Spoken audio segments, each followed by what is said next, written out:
أحمد راضي بقيمة الأسطورة حسين سعيد وبقيمة النجم الكبير يونس محمود. انطلاقة تاني أقصى اليمين في مساحة جميلة، هيعدي ويمر. مين اللي عمل الكرة العرضية دي؟ لا لا لا لا لا لا, لا يا ولود! الله الله الله الله الله الله الله والله، وعملوها الرجالة، عملوها خلصوها، وفي المرمى سجلوها. قلت العراق، نعم العراق يلعب باسم العراق، بروح العراق، وليس فقط باسم فريق كرة قدم ولا لاعب فقط. عملوها خلصوها، وفي المرمى السعودية الآن تبقى الكرة بحوزة الظهير اليمين، يتقدم حسن فلاتة يفلت، معاذ بنار مع الجدار ترجع الكرة لمولد تقريب راس خطيرة جدا، وضربة جزاء، ضربة جزاء للأخضر السعودي، ضربة جزاء للأخضر السعودي.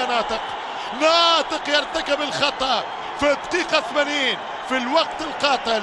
دائما قلت وتحدثت أن السعودي لا يستسلم. 50 هدف سجلوها في الربع ساعة الأخير، والآن قد يتكرر هذا السيناريو. شوف الكرة، هل كان مسبوق بتسلل أم لا؟ الخطأ موجود مقصود، وضربة جزاء صحيحة وصريحة، والسعودي للمرة 24 يحصل بينالتي في تصفية كأس العالم. نواف أو حميد، نواف أم حميد، نواف يتقدم، نواف يحطها في الشباك. هنا كوالالمبور، هنا على مشاه.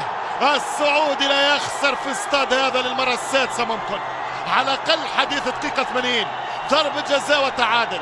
السعودي عاد من بعيد، تحسن أداؤه في آخر 10 دقائق في الشوط الثاني تقريبا. شكل المنتخب السعودي، كرة خطيرة وضربة جزاء ثانية، مش ممكن.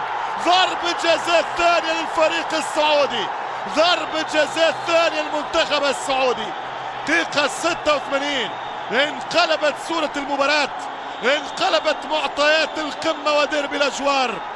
ضربة جزاء الثانية زفرها القطري خميس المري. ضربة جزاء. ماذا سار المنتخب العراقي؟ ماذا أحدث التغييرات لهذا ولذاك؟ هل هي ضربة جزاء أم لا؟ نخلي الحكم. الركض لموسكو، حتى لو مشات الرجال على الركب. تمشي كرة خطيرة، الحارس الثاني، الهدف الثاني السعودي، الهدف الثاني السعودي عن طريق نواف العابد. سيناريو هيتشكوكي في كوالالمبور، سيناريو هيتشكوكي في كوالالمبور. حقيقة مباراة مثيرة جدا. شكل المنتخب السعودي، كرة خطيرة وضربة جزاء ثانية، مش ممكن. ضربة جزاء ثانية للفريق السعودي، ضربة جزاء ثانية للمنتخب السعودي. دقيقة 86 انقلبت صورة المباراة، انقلبت معطيات القمة ودرب الأجوار. ضربة جزاء الثانية زفرها القطري خميس المري. ضربة جزاء. ماذا سار المنتخب العراقي؟ ماذا أحدث التغييرات لهذا ولذاك؟ هل هي ضربة جزاء أم لا؟ نخلي الحكم. الركض لموسكو، حتى لو مشات الرجال على الركب. تمشي كرة خطيرة، الحارس الثاني، الهدف الثاني السعودي، الهدف الثاني السعودي عن طريق نواف العابد. سيناريو هيتشكوكي في كوالالمبور، سيناريو هيتشكوكي في كوالالمبور.